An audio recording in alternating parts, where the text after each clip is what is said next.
Bismillahirrahmanirrahim. Assalamualaikum warahmatullahi wabarakatuh. Innal hamdalillah nahmaduhu wa nasta'inuhu wa nastaghfiruh wa na'udzu billahi min shururi anfusina wa min sayyiati a'malina. May yahdihillahu fala mudilla lahu wa may yudlil fala hadiya lahu. Ashhadu an la ilaha illallah wahdahu la syarika lahu wa ashhadu anna Muhammadan abduhu wa rasuluh. Allahumma salli wa sallim ala nabiyyina Muhammad wa ala alihi wa sahbihi wa man ittaba'a hudahu ila yaumiddin, amma ba'd.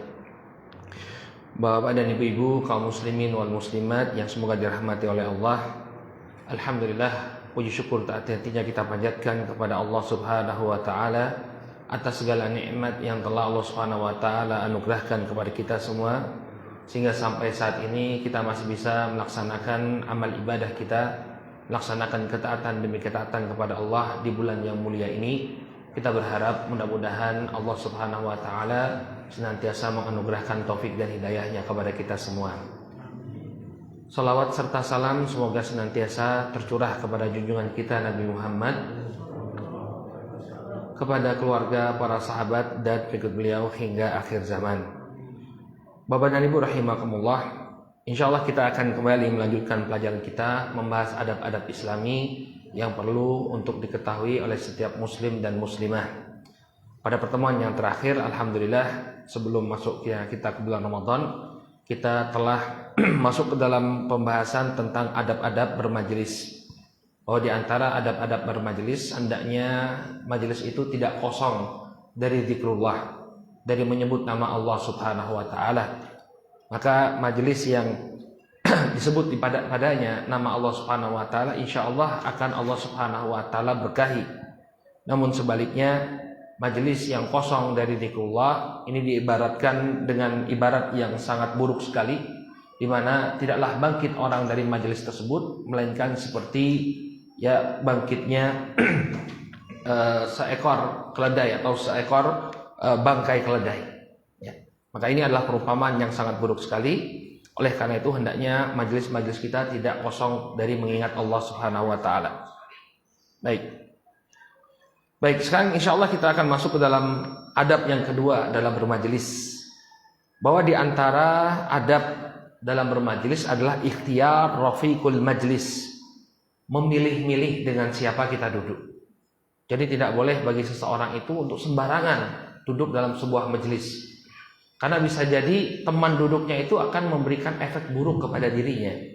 Misalnya Bapak dan Ibu, orang yang suka duduk dengan temannya yang suka melakukan ghibah, membicarakan orang lain. Dia sebenarnya tidak suka untuk melakukan ghibah, dia tahu bahwa ghibah itu tidak boleh. Ngerasani orang itu kan tidak boleh.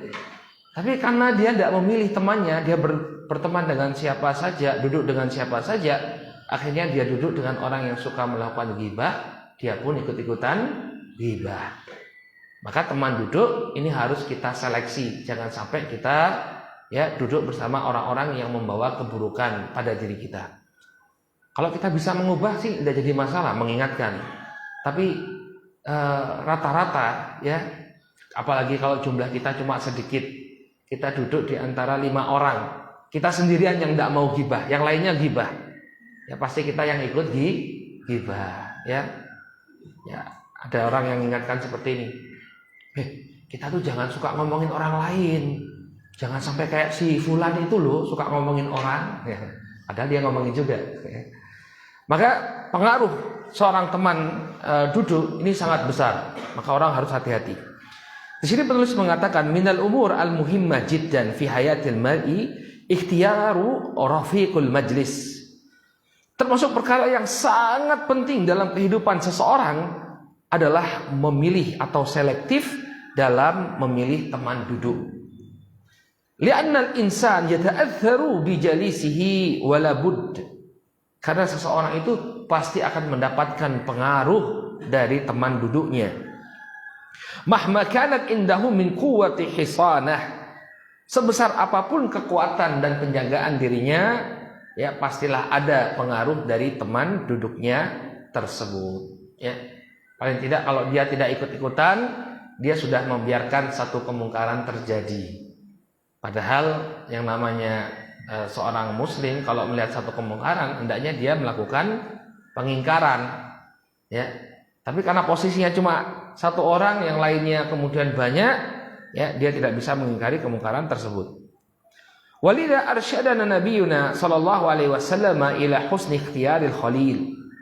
Oleh karena itulah, karena besarnya pengaruh seorang teman, Nabi kita Muhammad sallallahu alaihi wasallam, ya, telah memberikan petunjuk kepada kita untuk benar-benar memilih teman duduk yang baik. Bapak Ibu mungkin dengar beberapa waktu belakangan ini terjadi kembali aksi kelitih, ya, di tengah-tengah kita, ya. Nah, itu kebanyakannya, ya, mereka itu adalah ikut-ikutan senior-seniornya. Ya, mungkin asalnya anak-anak baik, tapi karena itu tadi ikut-ikutan, teman-temannya ikut-ikutan geng, akhirnya dia pun melakukan tindak kejahatan yang berujung pada, ya, kematian. Ya, maka benar apa yang disampaikan oleh Nabi SAW ini, ya, kita harus benar-benar selektif dalam memilih teman. Nabi SAW mengatakan, al-mar'u ala dini khalilih, falyandur ahadukum man yukhalil. Seseorang itu berada di atas agama teman dekatnya, maka hendaknya salah seorang di antara kalian memperhatikan dengan siapa dia berteman. Qad sadaqa Nabi sallallahu alaihi wasallam, apa yang diucapkan Nabi sallallahu alaihi wasallam ini adalah benar sekali, dan itu kita rasakan. Orang yang dahulunya baik, budi pekertinya masya Allah, santun sekali, begitu berteman dengan orang-orang yang tidak punya sopan santun, ya ikut-ikutan. Yang dulunya kalau ngomong itu pelan, santun sekali, begitu ngomong, begitu bergaul sama teman-teman yang biasa teriak-teriak, akhirnya dia pun ikut teriak-teriak, ya.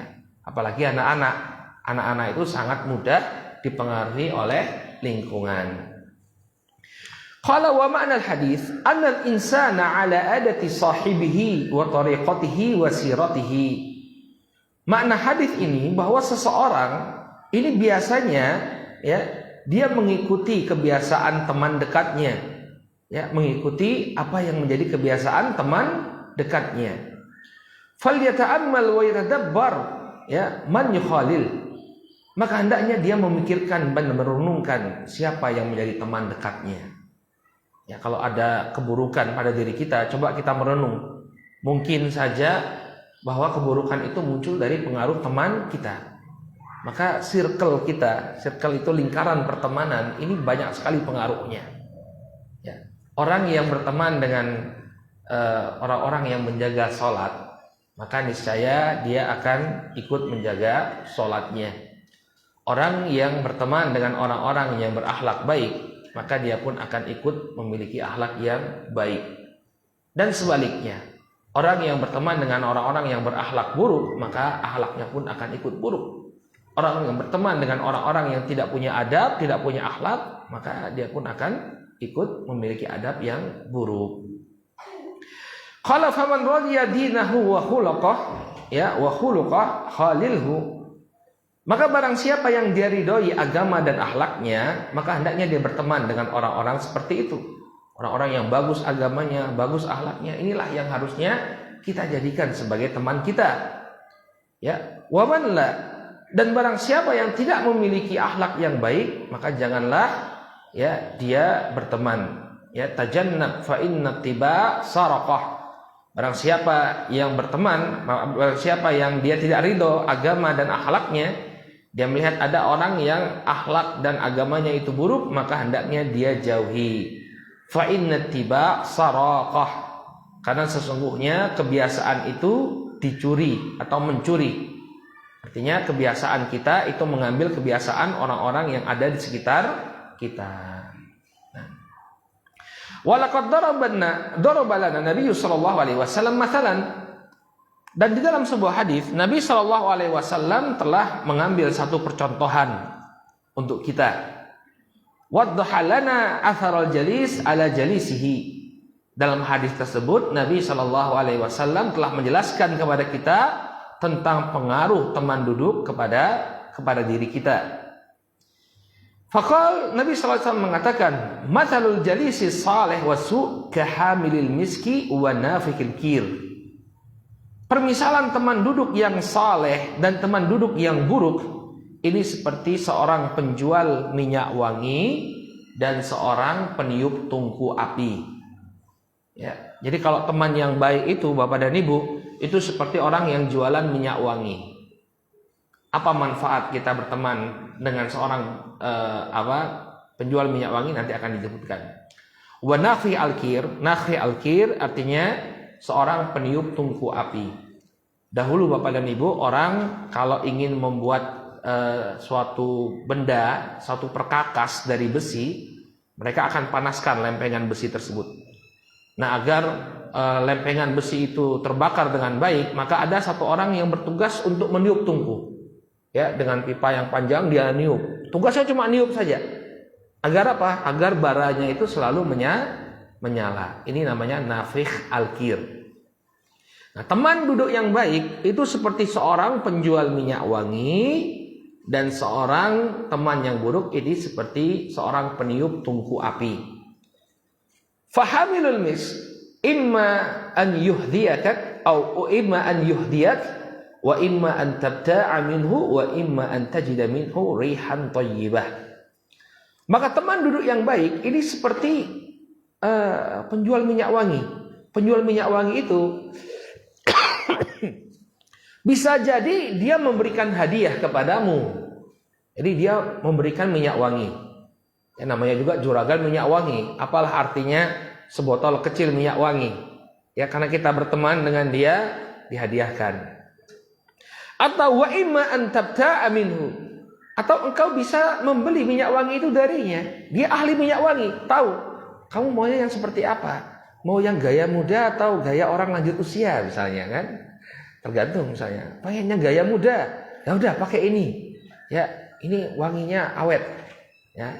Kalau berteman dengan seorang penjual minyak wangi, dia akan bisa mengarahkan kita mana minyak wangi yang terbaik untuk kita beli. Qala wa imma an tajida minhu rihan thayyibah. Atau paling tidak, kalau dia tidak bisa memberikanmu hadiah atau engkau tidak membeli minyak wangi darinya, paling tidak engkau akan mendapati aroma yang enak, aroma yang wangi darinya. Orang yang jual minyak wangi Bapak dan Ibu, ya, tentu dia akan menjaga aroma tubuhnya. Tidak mungkin misalnya dia jualan minyak wangi tapi aroma tubuhnya tidak enak. Bau misalnya, aromanya apek. Ya, datang orang mau beli minyak wangi, tapi yang jualan baunya apek. Ya, nggak ada yang mau beli. Maka orang yang jual minyak wangi biasanya dia menjaga penampilannya, menjaga aroma tubuhnya, namanya juga jualan minyak wangi. Nah, dari sini apa pelajaran bisa kita ambil? Bahwa teman yang baik itu selalu memberikan kebaikan kepada kita. Ya, seperti seorang penjual minyak wangi. Kalau nggak dapat hadiah, kita bisa beli, diarahkan oleh dia. Kalau enggak, paling tidak kita mendapatkan aroma yang enak. Qala fahamil, kemudian wa nafi al-kir imma an yuhriqa thiyabak wa imma an tajida rihan khabithah. Atau yahriqa thiyabak. Adapun orang yang meniup tungku api, ya, bisa jadi kalau kamu dekat-dekat dengannya, maka bajumu bisa terbakar.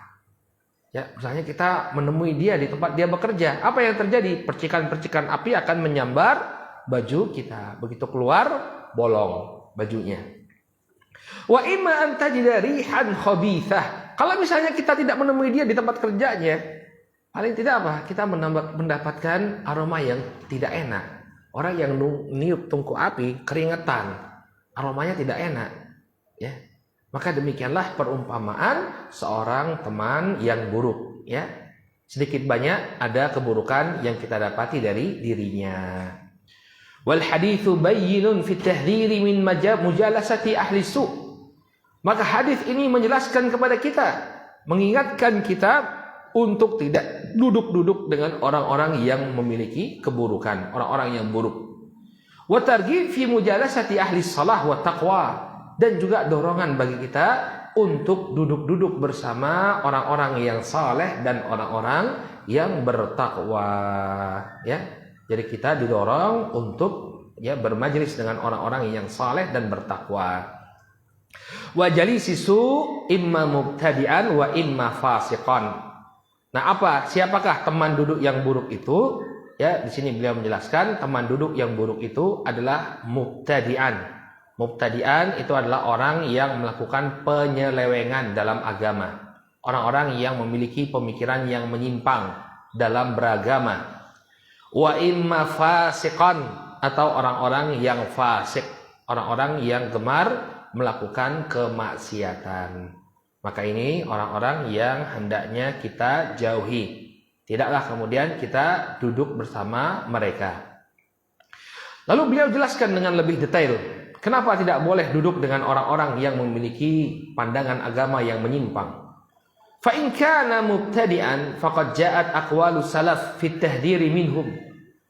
Adapun duduk bersama orang-orang yang menyimpang dalam agama, maka telah datang atau banyak sekali ucapan-ucapan generasi awal Islam yang mengingatkan dalam permasalahan ini. Hati-hati terhadap agama Anda. Jangan kemudian Anda hadir atau duduk-duduk bersama orang-orang yang menyimpang pemahaman agamanya. Famajalis ahlul bidah la yakhlu, atau kata beliau kemudian wa adamu mujalasatihim li'annahum dararun ala din wa dunya. Karena duduk-duduk dengan mereka, dengan orang-orang yang menyimpang ini, akan memberikan bahaya terhadap agama dan dunia kita. Qala wa majalisu ahlil bidah la yakhlu min amrayn, imma an yanghamisa fi bid'atihim aw yusabu bil hirati wasyaq lima yalqihi ahlul bidah min asyubuhatil mudillah. Karena majelis orang-orang yang memiliki penyimpangan ini tidaklah kosong dari dua perkara. Bisa jadi dia menenggelamkan Anda dalam kebid'ahannya, yakni dalam pemahamannya yang menyimpang, atau dia menimbulkan keraguan-raguan di hati Anda. Dia berikan syubhat. Kita ambil contoh saja, ada aliran yang menyimpang, aliran Syiah yang mengkafirkan para sahabat ridwanullah alaihim ajmain. Jika kita duduk-duduk bersama mereka, nanti mereka akan bisa menimbulkan keraguan-raguan. Kan bukannya yang menantu Nabi SAW itu Ali ya? Kenapa sih kok kemudian Ali itu tidak kita jadikan khalifah? Kok malah Abu Bakar yang jadi khalifah? Akhirnya ragu. Dan Nabi SAW kan punya putri ya. Kenapa kok putrinya kemudian kok tidak kemudian dijadikan sebagai rujukan? Kenapa kok hadis itu yang paling banyak meriwayatkan justru Abu Hurairah? Wah, jadi orang-orang ragu ketika duduk-duduk bersama orang-orang yang memiliki penyimpangan. Oleh karena itu, kata beliau, orang-orang yang duduk dengan orang-orang yang menyimpang ini bisa jadi dia tenggelam dalam penyimpangan tersebut, atau paling tidak dia menjadi ragu terhadap ajaran agama yang selama ini sudah dia pegang. Wakilahuma syarr, dan keduanya merupakan keburukan. Maka hati-hati duduk bersama orang-orang yang memiliki penyimpangan dalam beragama. Wa min aqwali salaf fi dhammi ahli al-bid'ah wa tahdhir min mujalasatihim qaulul Hasan al-Basri. Apa saja ucapan generasi awal Islam, para ulama-ulama awal Islam tentang berhati-hati duduk dengan orang-orang yang memiliki penyimpangan? Di antaranya adalah ucapan al-Imam Al-Hasanul Basri. Al-Imam Al-Hasan Al-Basri mengatakan, la tujalisu ahlal ahwa wa la tujadiluhum wa la tasma'u minhum. Kata Imam Hasan Al-Basri, janganlah kalian duduk-duduk bersama ahlul ahwa, orang-orang yang mengikuti hawa nafsu. Ini orang-orang yang memiliki penyimpangan dalam beragama. Wala tujadiluhum, dan janganlah kalian mendebat mereka. Terutama kalau kita tidak memiliki basic ilmu yang kuat, mau mencoba mendebat orang-orang yang memiliki penyimpangan dalam beragama, kita nggak punya basic ilmu, maka bisa jadi kita yang mengikuti mereka. Wala tasma'u minhum, dan janganlah kalian mendengar dari mereka. Pokoknya jangan bergaul sama sekali dengan orang-orang yang memiliki penyimpangan dalam beragama. Wa qala Abu Kilabah mengatakan, la tujalisuhum wa la tukhalituhum fa inni la aminu an yaghmisukum fi dalalatihim wa yalbasuna alaikum katsiran mimma ta'rifun. Demikian juga Imam Abu Kilabah mengatakan, janganlah kalian duduk-duduk bersama orang-orang yang menyimpang, dan janganlah kalian bercampur dengan mereka, karena sesungguhnya aku tidak merasa aman. Mereka bisa jadi akan menenggelamkan kalian dalam kesesatan dan menutupi kepada kalian atau menipu kalian dengan apa-apa yang sebelumnya telah kalian yakini. Ya, sebelumnya dia sudah beriman dengan keimanan yang benar, tapi bertemu dengan orang-orang yang menyimpang, ya, maka keraguan-raguan itu muncul. Seperti kita beriman bahwa Nabi yang terakhir itu adalah Nabi Muhammad Sallallahu Alaihi Wasallam. Kemudian dia duduk-duduk dengan orang-orang yang memiliki pendapat bahwa masih ada lagi Nabi. Ya, ada lagi Nabi setelah Rasulullah Sallallahu Alaihi Wasallam. Nabinya berasal dari India misalnya. Namanya siapa?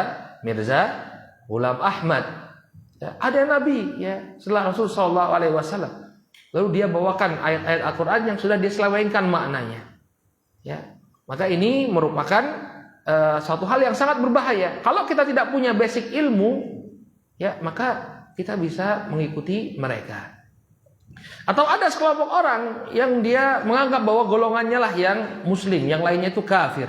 Kamu tahu nggak? Ya, yang lain itu nggak Muslim, kafir. Kenapa? Karena dia tidak berbaiat dengan imam misalnya, imam jamaahnya. Ya. Kita yang sebelumnya tidak memiliki pemahaman demikian, jadi ikut-ikutan.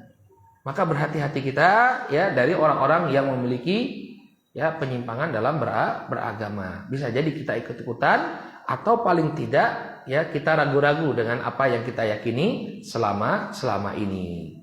Nah, wa qala Ibnu Mubarak, Al-Imam Ibnu Mubarak mengatakan yakunu majlisuka ma'al masakin wa iyyaka an tujalis sahibul bid'ah. Al-Imam Ibnu Mubarak rahimahullah mengatakan hendaknya engkau ya sering-sering duduk bersama orang-orang miskin. Ya, hendaknya majelismu itu ya kebanyakannya bersama orang-orang yang kurang mampu agar tahu bagaimana keadaan mereka dan kita lebih terdorong untuk memberikan bantuan kepada mereka. Kalau hanya duduk-duduk dengan orang-orang yang kaya, dengan orang-orang yang berkecukupan, maka kita tidak pernah akan tahu tentang kehidupan saudara-saudara kita yang susah. Makanya Al-Imam Ibnu Mubarak memberikan nasihat di sini, hendaknya kalian itu duduk bersama orang-orang miskin. Ya. Wa iyyaka an tajlisa sahibal bid'ah. Dan hati-hati kamu dari duduk bersama orang-orang yang memiliki penyimpangan. Ya. Hati-hati kita dari duduk dengan orang-orang yang menyimpang. Wa qala Al-Fudail bin Iyad, berkata Al-Imam Al-Fudail bin Iyad rahimahullah, inna lillahi malaikah yatlubuna halaqadz dzikr fanzur ma'a man yakunu majlisuk.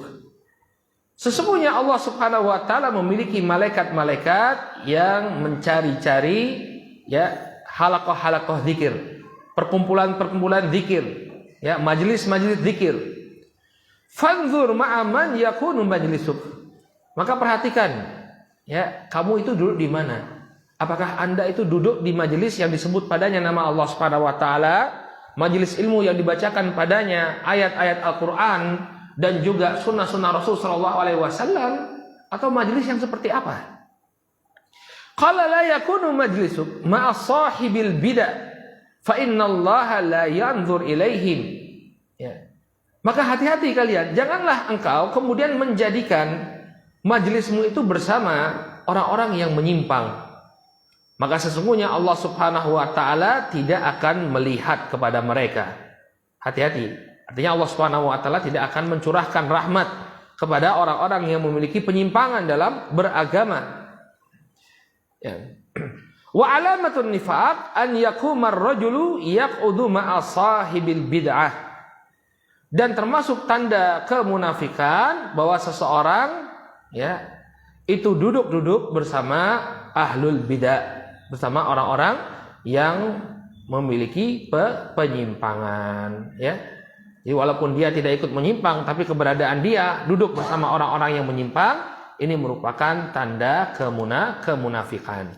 Ya, kenapa Anda sudah tahu bahwa beliau ini memiliki pemikiran yang menyimpang, tapi Anda tetap saja duduk-duduk bersamanya? Ya, bukankah dia memiliki pemikiran yang menyimpang dari Al-Quran dan Sunnah? Kenapa kok bisa tetap beramah tamah dengannya? Ya, maka ini merupakan tanda kemunafikan. Harusnya dia marah ya ketika ada ajaran Islam yang diselewengkan. Qala wa in kana al-jalis fasiqan fa innaka lan taslam min sima'il khana. Ini yang berkenaan dengan duduk bersama orang-orang yang menyimpang. Bagaimana dengan orang-orang yang fasik? Orang-orang yang gemar melakukan kemaksiatan. Apabila engkau duduk bersama orang-orang fasik, maka engkau tidak akan selamat dari mendengar kata-kata yang kotor. Ya, orang-orang yang fasik ini mereka gemar berucap kata-kata yang kotor. Wal qaulul batil, demikian juga mengucapkan kata-kata yang batil. Wal ghibah, demikian juga ghibah. Orang-orang yang tidak punya ketakwaan, orang-orang yang tidak punya rasa takut kepada Allah Subhanahu wa taala. Maka apa isi majelisnya? Ya majelisnya melecehkan orang lain, kemudian menggibahi orang lain, membicarakan aib orang lain, ya, atau berkata-kata kotor, ya. Apa bahasa kita? Musuh-misu, ya. Yang awalnya kita nggak suka misu-misu, tapi karena temannya suka misu, akhirnya dia ikut suka misu.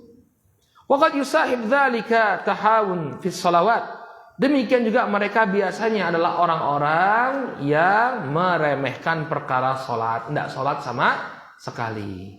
Ya. Ada orang yang ingin baik, tapi dia tidak meninggalkan pergaulannya dengan teman-teman yang buruk ini. Ketika suara adzan terdengar, biasa saja mereka nggak sholat. Ya, sampai datang waktu sholat selanjutnya, mereka tidak melaksanakan sholat. Maka hati-hati, jangan berteman dengan ya orang-orang semacam ini. Coba perhatikan circle kita, perhatikan komunitas kita, orang-orang yang ada di sekitar kita. Apakah orang-orang yang ada di sekitar kita, teman kita ini adalah orang-orang yang menjaga sholat mereka atau tidak? Kalau mereka tidak menjaga sholat mereka, jadi ketika kita ajak pun mereka tidak mau mengikuti, ya maka saatnya bagi kita untuk mengubah komunitas kita. Kenapa? Karena bisa jadi kita pun akan meremehkan sholat kita. Ya, jangankan itu, misalnya panjenengan sudah terbiasa menjaga sholat 5 waktu di masjid. Begitu suara adzan terdengar, tinggalkan semua kegiatan, kemudian berangkat ke masjid untuk sholat berjamaah. Tapi kemudian kita berada di satu komunitas. Mereka sholat, tapi tidak seperti panjenengan yang sholat 5 waktu di masjid. Wah nanti wailah, ya setelah inilah selesai kita sholat. Nanti sholat berjamaah di situ misalnya, nggak ke masjid. Akhirnya kita pun ikutan, ya. Oleh karena itu teman-teman yang baik, teman-teman yang saleh ini perlu kita jaga. Jangan sampai mereka hilang dari kehidupan kita. Dan teman-teman yang buruk membawa keburukan kepada kita, maka hendaknya kita tinggalkan. Wa ghairu dzalika minal ma'asi allati tumitul qalb. Dan juga maksiat-maksiat yang bisa menyebabkan hati kita mati. Ya, kita berada di tengah orang-orang yang suka melakukan kemaksiatan, suka minum khamar, ya, suka menonton misalnya, ya, film-film porno, ya. Akhirnya apa? Ikutan. Sesoleh apapun orang, kalau dia berada di lingkungan seperti ini, ya, maka dia tidak akan tahan. Paling tidak dia mentolerir. Tidak melakukan pengingkaran. Walidha najidu anna katsiran minal ladzi intakasu ba'da istiqamah kana bisababi mujalasatihim lil fusaq. Oleh karena itulah kita dapatkan kebanyakan orang yang berbalik.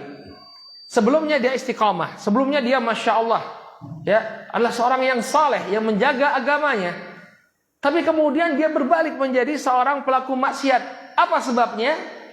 Sebabnya adalah pergaulan. Sebabnya adalah teman-teman duduknya yang rusak. Dia tidak berupaya untuk menjaga agamanya dengan duduk-duduk bersama orang-orang yang saleh. Makanya ada orang yang suka mengolok-olok agama, ya. Ada seorang komedian. Dahulu dilihat postingan-postingannya, masya Allah, postingan-postingannya itu sangat berbau Islami. Tapi waktu berlalu dia nggak menjaga pergaulannya, bergaul dengan orang-orang yang rusak. Akhirnya apa? Dia bikin joke selalu, ya, menyudutkan Islam, selalu ngejek-ngejek Islam.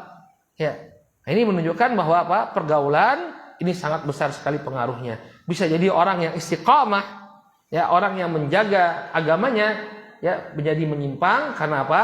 Karena tidak menjaga pergaulannya. Dan cukuplah bagi kita contoh, ya, contoh dari pamannya Nabi Shallallahu Alaihi Wasallam. Ini sering dibawakan oleh para ulama, ya, untuk menunjukkan buruknya, ya, pengaruh teman-teman yang ada di sekitar kita. Abu Talib, hadirin yang dirahmati oleh Allah, Abu Talib ini adalah pamannya Rasul Shallallahu Alaihi Wasallam. Beliau itu sangat dekat dengan keponakannya, dan beliau selalu membela Nabi Shallallahu Alaihi Wasallam. Dia tahu bahwa keponakannya ini berada di atas kebenaran. Nah, ketika Abu Talib ini akan meninggal dunia, ketika dia sakaratul maut, ya, Nabi SAW berupaya agar pamannya ini mengucapkan la ilaha illallah. Beliau mengatakan, "Qul ya ammi, la ilaha illallah, kalimatan uhajju laka biha indallah." Katakanlah wahai pamanku, la ilaha illallah, suatu kalimat yang aku akan pakai untuk membelamu di hadapan Allah. Ya, kalau orang udah mengucapkan la ilaha illallah kan artinya apa? Dia menyatakan bahwa tidak ada sesembahan yang berhak untuk disembah kecuali Allah. Ya, man kana akhiru kalamihi la ilaha illallah dakhalal jannah. Barang siapa yang ucapan terakhirnya adalah la ilaha illallah, maka dia akan masuk ke dalam surga. Maka Nabi SAW berupaya bagaimana agar pamannya ini, ya, mengakhiri kehidupannya dengan ucapan la ilaha illallah. Namun ketika itu ada Abu Jahal. Ya, Abu Jahal bersama satu orang dari pembesar musyrikin Quraisy berada di sampingnya Abu Talib. Kemudian apa yang dia katakan kepada Abu Talib? "Hai Abu Talib, atarghabu an millati Abdul Muttalib?" Wahai Abu Talib, apakah kamu benci terhadap agama bapakmu Abdul Muttalib? Agama yang menyembah berhala. Apakah engkau benci? Engkau mau tinggalkan tradisi bapakmu? Kau tinggalkan tradisi nenek moyangmu? Maka akhirnya dia tidak mau untuk mengucapkan la ilaha illallah. Tinggal sedikit lagi, Pak. Ya, tapi karena teman yang buruk tadi, akhirnya Abu Talib batal, ya, mengucapkan la ilaha illallah, dan dia pun dimasukkan oleh Allah Subhanahu wa taala ke dalam neraka.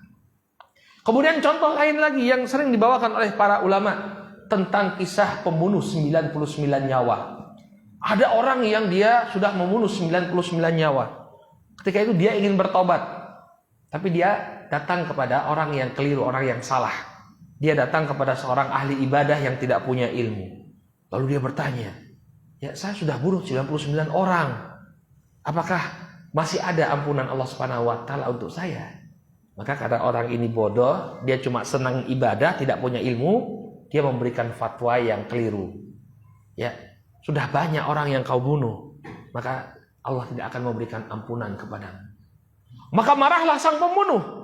Dia bunuhlah ahli ibadah tadi sehingga genap, ya, dia membunuh 100 nyawa. Kemudian barulah dia datang kepada orang yang berilmu. Orang yang berilmu. Kemudian orang yang berilmu ini mengatakan, "Siapa yang bisa menghalangimu? Kalau engkau benar-benar bertobat, pasti niscaya Allah akan menerima taubatmu." Maka apa kata orang yang alim ini, memberikan pengarahan kepada si pembunuh, ya, "Idhab ila biladi kada wa kada." Ya, pergilah engkau ke negeri sana, sambil menunjuk sebuah negeri. "Fa inna biha unasun ya'budunallah fa'budillaha ma'ahum." Ya, karena sesungguhnya di sana ada sekelompok orang yang mereka beribadah kepada Allah. Maka jadilah engkau sebagai orang yang beribadah kepada Allah bersama mereka. Maka berangkatlah si pembunuh tadi menuju negeri yang baik untuk berteman, ya, mencari pergaulan yang baik, mencari teman-teman yang baru, yang saleh. Nah, kemudian di tengah perjalanan dia meninggal dunia. Padahal dia itu belum bertemu dengan teman yang saleh tadi, Pak. Baru dalam perjalanan. Maka ada dua malaikat berdebat. Dia ini mau dibawa ke dalam rahmatnya Allah atau ke dalam kemurkaannya Allah. Lalu diukurlah antara negeri yang akan dia tuju dengan negeri yang dia tinggalkan. Ternyata jarak dia menuju negeri yang dia tuju, menuju teman-teman yang baik, itu lebih dekat. Akhirnya dia pun dimasukkan ke dalam surga. Nah, dari dua kisah ini kita bisa lihat demikian besar pengaruh teman kepada kita. Ya, berteman dengan orang-orang yang rusak, maka akan membuat kita ikut rusak dan mendapatkan kerugian. Berteman dengan orang-orang yang baik, ini akan membawa kita pada kebaikan, rahmat dan ampunan Allah Subhanahu wa taala. Baik, kita cukupkan dulu sampai di sini. Insya Allah kita lanjutkan pada pertemuan pekan depan. Dan sekarang kita berada di akhir waktu puasa kita, ya, banyak-banyak berdoa karena doanya orang yang berpuasa ini dikabulkan oleh Allah Subhanahu wa taala. Kita cukupkan dulu sampai di sini. Subhanakallahumma bihamdika asyhadu an la ilaha illa anta astaghfiruka wa atubu ilaik. Assalamualaikum warahmatullahi wabarakatuh.